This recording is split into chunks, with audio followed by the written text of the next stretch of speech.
నమస్తే, welcome back to talk of the week. SNTV Telugu అందిస్తున్న ప్రత్యేక కార్యక్రమానికి సుస్వాగతం. హైదరాబాద్లో మరి ముఖ్యంగా రాష్ట్ర రాజకీయాలు ఏ విధంగా కొనసాగుతున్నాయి, రేవంత్ గారి యొక్క ప్రభుత్వం ఎలా ముందుకు వెళ్ళబోతోంది, మరి చెప్పిన పథకాలన్నీ నెరవేర్చే దిశలోనే రాష్ట్ర ప్రభుత్వం ముందుకు వెళుతుందా? 9 నెలలు గడిచిన తర్వాత రాష్ట్ర ప్రభుత్వంలో మరీ ముఖ్యంగా ఓటర్లుగా ఉన్న సామాన్యులుగా ఉన్న ప్రజల యొక్క అభిప్రాయం ఎలా ఉంది? మరి ఈ యొక్క పథకాలు అలాగే ముందుకు కొనసాగే అవకాశం ఉందా? మరి ప్రతిపక్షాలు కూడా వారిని ముందుకు సాగించే అవకాశం ఉందా లేదా అన్న అంశాన్ని ఇప్పుడు మనం చర్చించబోతున్నాం. మనతో పాటు చర్చా కార్యక్రమంలో పాల్గొనేందుకు సిద్ధంగా ఉన్నారు ఎస్ఎన్టీవీ తెలుగు సిఎండి ఎన్ స్వామినాయుడు గారు. ముందుగా మనం వారిని ఇన్వైట్ చేస్తున్నాం. తెలంగాణ రాష్ట్రంలో కాంగ్రెస్ ప్రభుత్వం ఏర్పడి 9 నెలలు పూర్తయింది. మరి 9 నెలల కాలంలో రేవంత్ రెడ్డి గారు ఎటువంటి వ్యాఖ్యలు మూటగట్టుకున్నారు, అంటే ప్రజా సంక్షేమ పథకాలతో ముందుకు వెళుతున్నారు. సో మీకు అభిప్రాయం ఏంటంటారు ప్రభుత్వం మీద? కాంగ్రెస్ 10 సంవత్సరాల తర్వాత గ్యాప్ తర్వాత అధికారంలోకి వచ్చింది.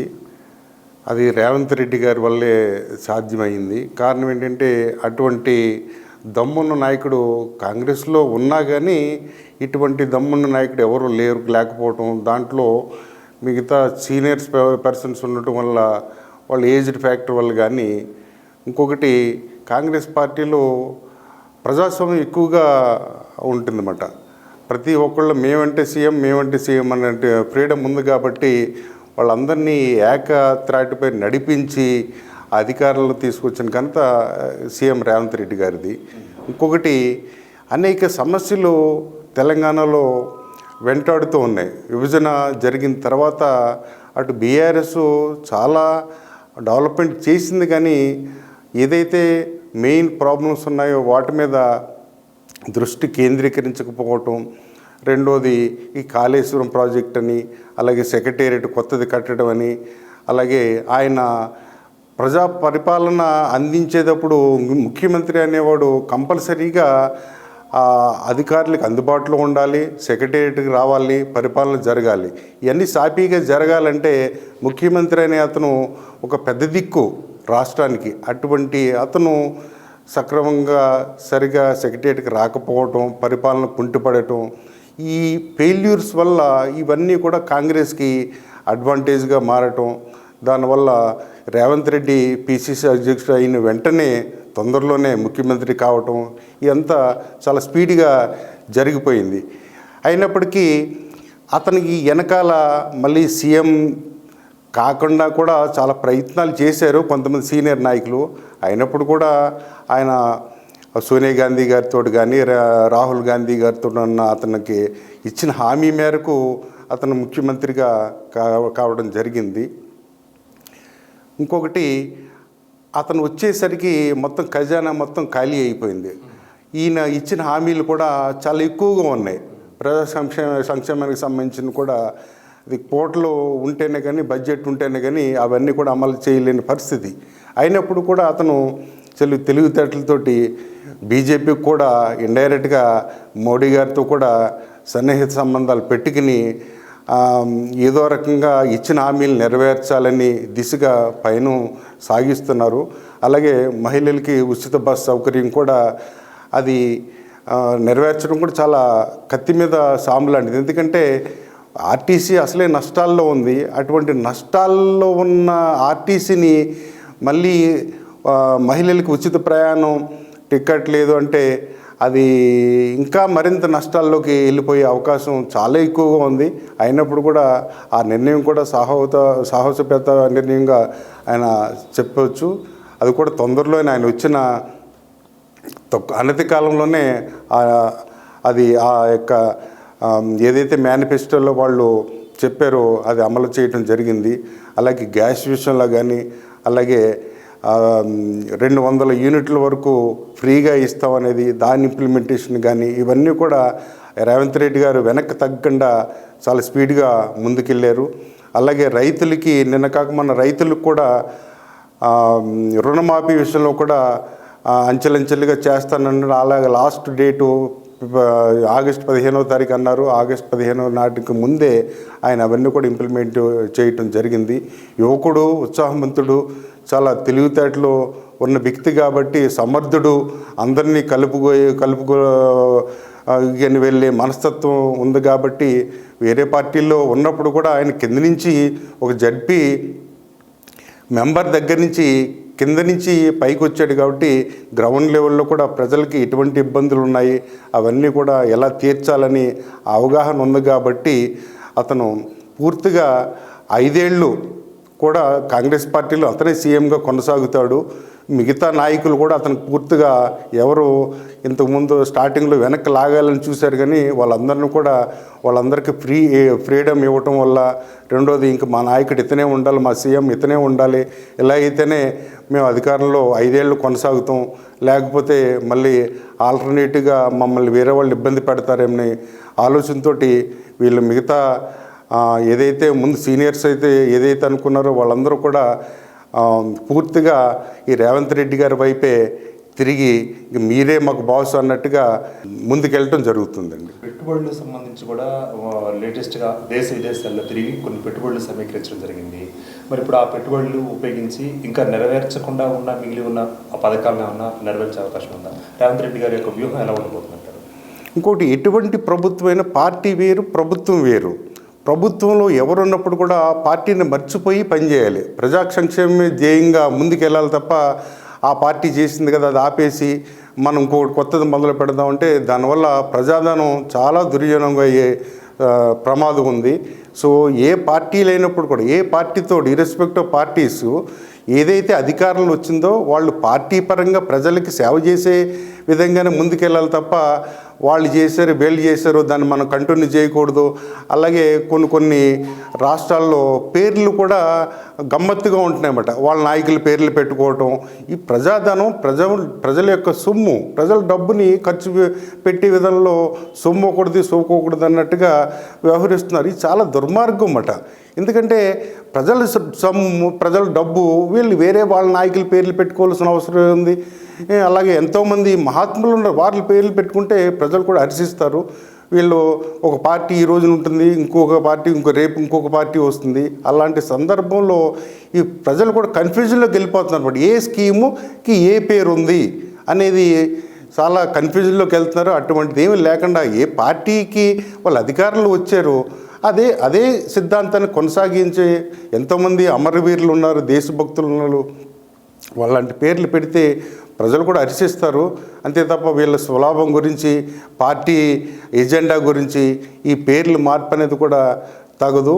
రెండోది, ఈ ప్రాజెక్టులు ఏదైతే ఈ కంపెనీలు కానీ లేకపోతే ఇన్వెస్టర్స్ కానీ ఇవన్నీ కూడా అదాని వద్దని లేకపోతే వేరే వాళ్ళు వద్దని, రిలయన్స్, అంబానీ, ఈ రకంగా ఈ రాజకీయం వేరు, ఈ ప్రభుత్వం యొక్క పాలసీ వేరు. ఎవరైనా పెట్టుబడి పెడుతున్నప్పుడు ముందుకు వస్తున్నప్పుడు వెల్కమ్ చెప్పాలి యాజ్ ఏ స్టేటు సీఎంగా.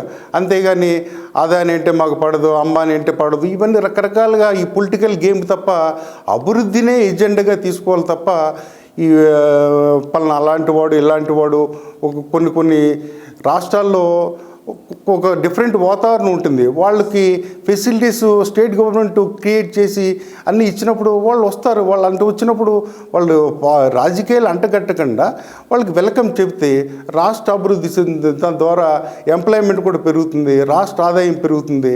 ఈ రకంగా అదే విధానంతో రేవంత్ రెడ్డి గారు కూడా ముందుకెళ్తున్నారు నేను అనుకుంటున్నాను. డిప్యూటీ సీఎం భట్టి గారు ఇప్పుడు అధికార నివాస గృహంగా ఉపయోగించిన, గతంలో కేసీఆర్ గారు హయాంలో నిర్మించిన ఆ గృహంలో ఉండడం, మరి ఇప్పుడు సీఎం గారేమో వారి యొక్క వ్యక్తిగత గృహంలో ఉండడం ఎలా తీసుకోవచ్చుంటారు? పరిపాలనకు అతి దగ్గరలో ఉండాలి కదా, ప్రజలకు దగ్గరలో ఉండాలి కదా. డిప్యూటీ సీఎంని పెట్టేసేసి వారు చూసుకుంటారు అనడం ఎంతవరకు తీసుకోవచ్చుంటారు? అది నేను అనుకోవటం, అక్కడైతే సెక్యూరిటీ పరంగా చాలా ఇబ్బంది కలుగుతుంది. ప్రజాభవనం, ఇంకోటి ప్రజాపాలన కింద అంతా ప్రజలందరికీ అందుబాటులో ఉండాలి. తన సీఎంగా అతను ఉంటే సెక్యూరిటీ టైట్ వల్ల అందరు ప్రజలందరినీ కలుసుకోవడానికి అవకాశం ఉండదు, వాళ్ళ అర్జీలు కూడా అందవు పూర్తి సంఖ్యలో అనే ఉద్దేశంతో అక్కడ డిప్యూటీ సీఎం గారిని పెట్టడం జరిగింది. అలాగే అక్కడ జరిగే పరిపాలన అంతా జరుగుతుంది. అలాగే ఆయన ఓన్ హౌస్ ఉంది కాబట్టి దాన్ని కూడా ఆయన 2 రకాలుగా ఉపయోగపడుతుంది. సీఎం అంటే ఇది గతంలో చూసాం, ఒక కంచి వేసి ఒక ఫెన్సింగ్ పెట్టేసి ఎవరో రాకూడదని ఎంత సీఎం గారు చెప్పినప్పుడు కూడా ఈ డీజీపీ గారు పోలీసు వ్యవస్థ కూడా అటువంటి ప్రికాషన్స్ తీసుకోవాలి. కానీ తప్పని పరిస్థితుల్లో సీఎం గారు చెప్పినప్పుడు కూడా వాళ్ళ యొక్క ఆంక్షలు వాళ్ళు విధిస్తూనే ఉంటారు, వాళ్ళ ప్రోటోకాల్ పాటిస్తూనే ఉంటారు. అది తప్పనిసరి పరిస్థితి. రేపొద్దున ఏదైనా రిస్క్ జరిగినప్పుడు పోలీసు వ్యవస్థనే, రక్షణ వ్యవస్థనే తప్పు పడతారు తప్ప సీఎంని తప్పు పట్టరు. సీఎం గారు తన ప్రజల నాయకుడు కాబట్టి ఆయన ఎన్నెన్నో చెబుతారు. కానీ వీళ్ళ డిపార్ట్మెంటు ఏ డిపార్ట్మెంట్కి ఆ డిపార్ట్మెంట్కి సంబంధించింది ప్రోటోకాల్ డెఫినెట్గా పాటించవలసిందే. సో అదేవిధంగా ఆ బట్టి విక్రమార్కని అక్కడనే డిప్యూటీ సీఎంగా అక్కడ ప్రజాభవన్లో అక్కడ ఉంచడం, ఈయన సొంత గృహంలోనే ఉండటం జరిగింది. దానివల్ల ప్రజలకి ఏమి ఇబ్బంది ఏమీ లేదు. అటు వెళ్ళి కావాల్సిన వాళ్ళు అటు వెళ్తారు, ఇటు కావాల్సిన వాళ్ళు సీఎం గారిని కలిసి మాట్లాడాలి, ఏదైనా వాళ్ళ సమస్యలు ఉంటే చెప్పుకోవాలనుకున్నప్పుడు ఆయన అటు సెక్రటేరియట్లోనే అందుబాటులో ఉంటున్నారు, ఆయన యొక్క హౌస్లో రెసిడెన్స్లో కూడా అందుబాటులో ఉంటున్నారు. దీనివల్ల ఏంటంటే పాలన అనేది చాలా ఈజీగా ప్రజలకి చేరువవుతుంది. అంటే ఇప్పుడు అదేవిధంగా సెక్రటేరియట్ దగ్గర మరి విగ్రహ వివాదం రాజుకుంది. మరి అక్కడ రాజీవ్ గాంధీ విగ్రహాన్ని ఏర్పాటు చేస్తామంటూ కాంగ్రెస్ ప్రభుత్వం చెప్పింది. మరి ఇప్పుడు మిగతా వాళ్ళు అంటే ఇప్పుడు ప్రతిపక్షంలో ఉన్న బీఆర్ఎస్ ఏమో అక్కడ వేరే విగ్రహాన్ని అక్కడ స్థాపించాలి, లేకపోతే తెలంగాణ తల్లి, లేకపోతే కేసీఆర్ గారి విగ్రహాన్ని అక్కడ పెట్టాలంటూ కూడా కొన్ని వ్యాఖ్యలు ఇచ్చారు. దీని మీద మీరేమంటారు, ఎలాంటి సజెషన్ ఇస్తారు? అదే నేను ఇంతకుముందు చెప్పినట్టుగా రాజకీయాలు వేరు, ఈ ప్రభుత్వం వేరు. అలాగే ఆ తెలుగు తల్లి విగ్రహం తీసేయటం అనేది అది వాస్తవం కాదనేది ఇంకా ఎవరికి తెలియదు. అది ఇప్పుడు అది ఒక హెడ్లైన్స్లో వార్తగా హల్చల్ చేస్తుంది.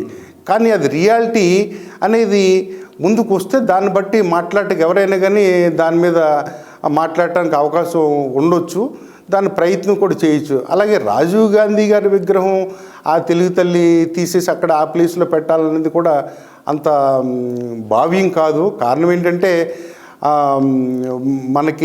మన తెలంగాణకి తెలుగు తల్లి అనేది ఒక ఇంపార్టెన్స్ చాలా ఉంది, పవిత్రత చాలా ఉంది దానికి. అటువంటి విగ్రహాన్ని వేరే చోట పెట్టవచ్చు, ఆ విగ్రహాన్ని దగ్గరే పెట్టాలని ఏమీ లేదు. అలాగే రాజీవ్ గాంధీ గారు చనిపోయి కూడా చాలా కాలం అయింది, ఆయన దేశ సేవ చేస్తూనే చనిపోయారు. అలాంటి మహానుభావుని చాలా ప్లేసెస్ ఉన్నాయి, అక్కడ పెట్టవచ్చు. అలాగే నక్లెస్ రోడ్లో ఇందిరాగాంధీ గారి విగ్రహం పెట్టారు, దాన్ని ఎవరు అబ్జెక్ట్ చేయలేదు అప్పుడు. ఆ రోజున మన వైఎస్ రాజశేఖర రెడ్డి గారు పెట్టారు. అలాగే అనేక కూడళ్ళు ఉన్నాయి, మంచి మంచి ప్లేసెస్ ఉన్నాయి. అలాగే జవహర్లాల్ నెహ్రూ యాబిడ్స్లో పెట్టారు. సో ఇలాంటివన్నీ కూడా ఏదో మార్పు చేద్దామంటే తర్వాత ఇంకొక పార్టీ వచ్చిన తర్వాత వాళ్ళు ఇప్పుడు పెట్టిన రాజీవ్ గాంధీ విగ్రహం పెట్టాలనుకుని రాజీవ్ గాంధీ గారి విగ్రహం కూడా మార్చే అవకాశం ఉంటుంది. సో అటువంటి రాజకీయంగా ముందుకెళ్ళకుండా ప్రభుత్వ పరంగా ప్రభుత్వ విధానాలతో ముందుకెళ్లాలని నేను కోరుకుంటున్నాను. ఇంకో అంశం అంటే ఇప్పుడు మరి పార్టీ ఫిరాయింపులు అనేది మనం ఎప్పటి నుంచో చూస్తున్నాం. ఒక పార్టీ నుంచి ఇంకో పార్టీలోకి జంపింగ్ చేసే జిలానీలు ఉన్నారు. సో మరి బీఆర్ఎస్ నుంచి కాంగ్రెస్లోకి, కాంగ్రెస్ నుంచి మళ్ళీ బీఆర్ఎస్లోకి పెడతామంటూ కూడా ఒక డాక్టర్ తెల్ల వెంకట్రావు గారు కానీ, లేకపోతే ఒక దానం కానీ, లేకపోతే ఇతర పేర్లు కూడా మనకి తెరపైకి వచ్చింది. అంటే నేను అడిగే ప్రశ్న ఏంటంటే ఈ పార్టీ ఫిరాయింపులు అనేవి కాంగ్రెస్ ప్రభుత్వానికి లాభాన్ని చేకూర్చిపోతున్నాయా, నష్టాన్ని చేకూర్చిపోతున్నాయా, ఎలా ఉండబోతుంటారు రాజకీయ చిత్రం? ఇప్పుడు విచిత్రం ఏంటంటే ఏ రాజకీయ పార్టీ అయినా గెలిచేదాకా ఒక ఎత్తు, గెలిచిన తర్వాత ఇంకొక ఎత్తు అన్నట్టుగా తయారైంది. ఎవరు కూడా అధికారంతో ఆ అధికారాన్ని అనుభవించాలని కోరుకుంటున్నారు తప్ప ప్రతిపక్షంలో ఉండాలి, మనల్ని ఒక 5 ఏళ్ళకి ప్రజలు గెలిపించారు, మనం ప్రజాసేవ చేయాలనే ఆలోచన అయితే చాలా తక్కువ మందికి ఉంది. ఇప్పుడు ఏదైతే పార్టీలో గెలిచిన వాళ్ళు, ఓడిన వాళ్ళు కూడా అధికారం వైపే వాళ్ళు ప్రయాణం చేయడం జరుగుతుంది. కారణం ఏంటంటే అధికార పార్టీతో ఉంటే వాళ్ళకి సకల సౌకర్యాలు కానీ, వాళ్ళకి కావలసిన పనులన్నీ కానీ రకరకాలుగా వాళ్ళు లైవ్లో ఉన్నట్టుగా వాళ్ళు ఫీల్ అవుతూ ఉంటారన్నమాట. కానీ ఇటువంటిది ఈ సాంప్రదాయం మంచిది కాదు.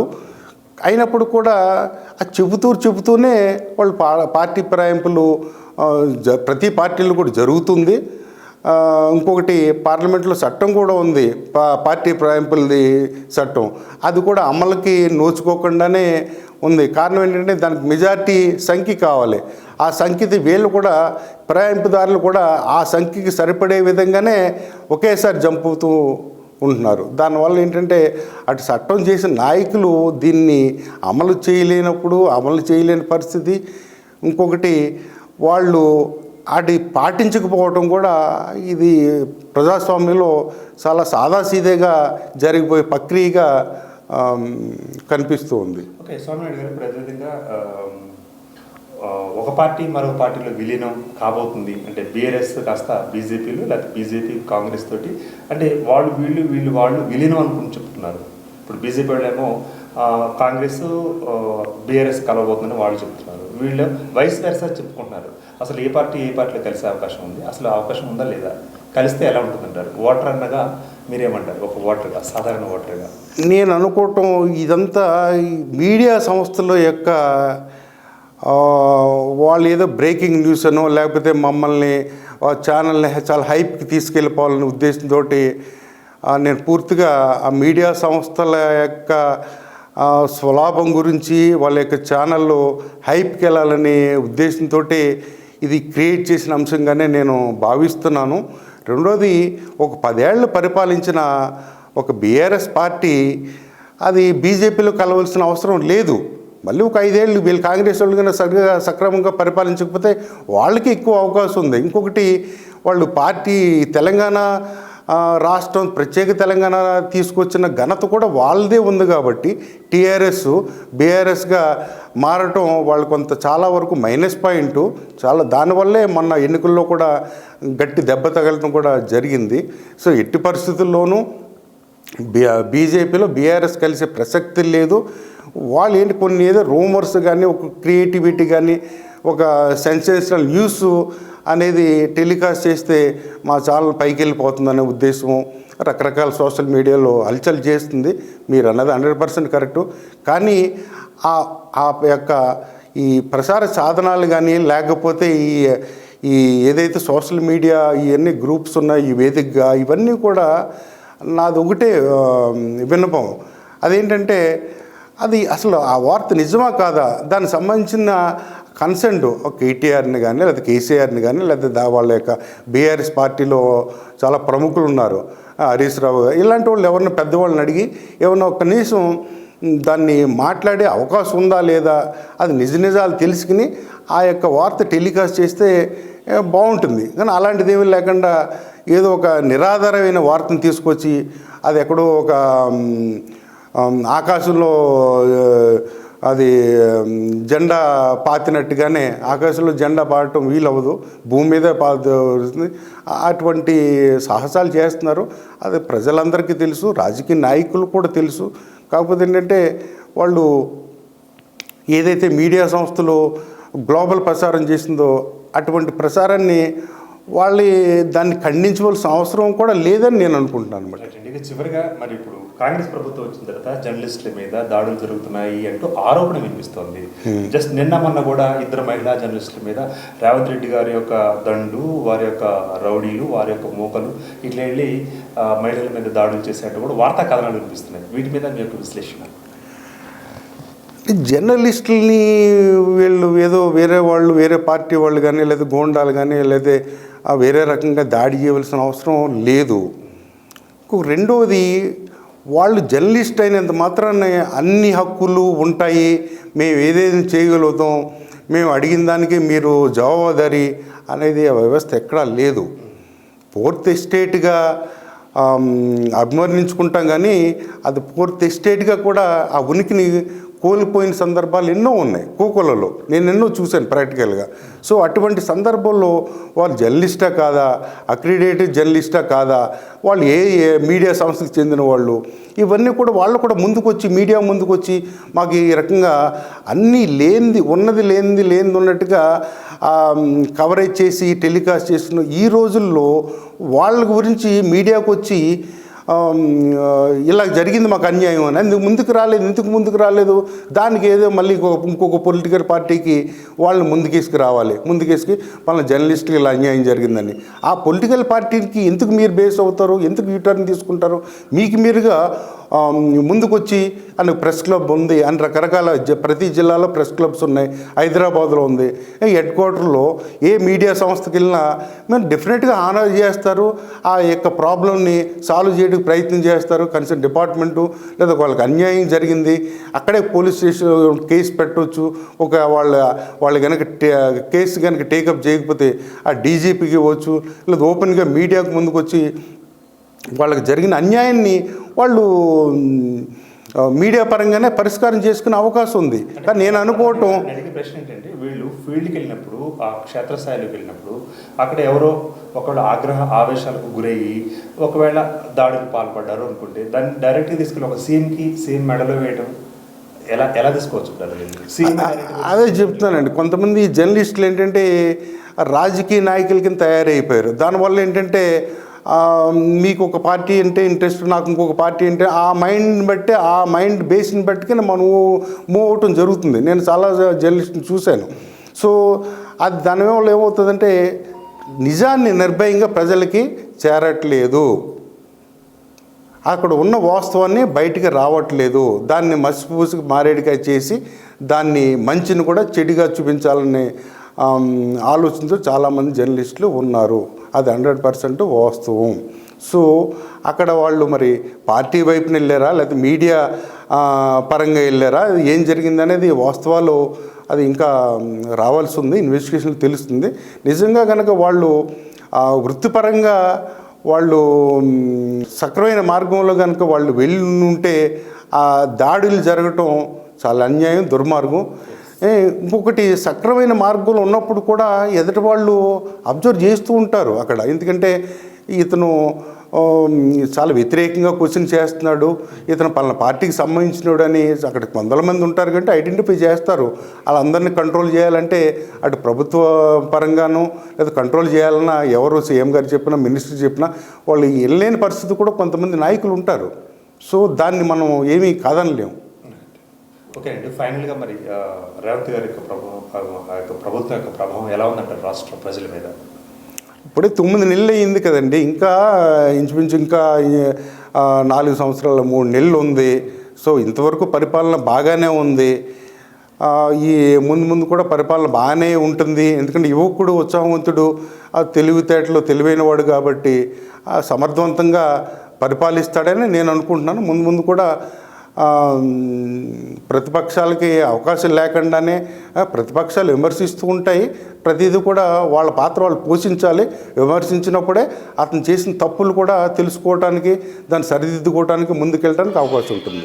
స్వామినాయుడు గారి యొక్క మాటలు మనం చూసినట్లయితే రాష్ట్ర రాజకీయాలు అనేవి రసకందాయంలో కొనసాగుతున్నాయి. మరి విగ్రహ ఆవిష్కరణల విషయంలో కానీ, విగ్రహాల ఏర్పాట్ల విషయంలో కానీ రాజుకున్న ఈ యొక్క వేడి ఎక్కడి వరకు కొనసాగుతుంది, అదేవిధంగా రాష్ట్ర ప్రభుత్వం ఇప్పుడు అమలు చేస్తున్న ఈ యొక్క పథకాలు అనేవి అలాగే ముందుకు కొనసాగే అవకాశం ఉందా లేదా, ప్లస్ ప్రతిపక్షాలను నోరు మూపిస్తూ వాళ్ళు నోరు నొక్కుతూ ఒకవేళ ప్రభుత్వం ముందుకు వెళ్ళే అవకాశం ఉందా, లేకపోతే అభివృద్ధి మాత్రమే చూపిస్తూ అభివృద్ధి ఇది మేము చేసింది అంటూ రాష్ట్ర ప్రభుత్వం తరపున ఆ యొక్క ప్రజలకు విన్నవిస్తూ మరి రేవంత్ రెడ్డి యొక్క ప్రభుత్వం వెళ్ళబోతుందా అన్నది ఇవే చూద్దాం.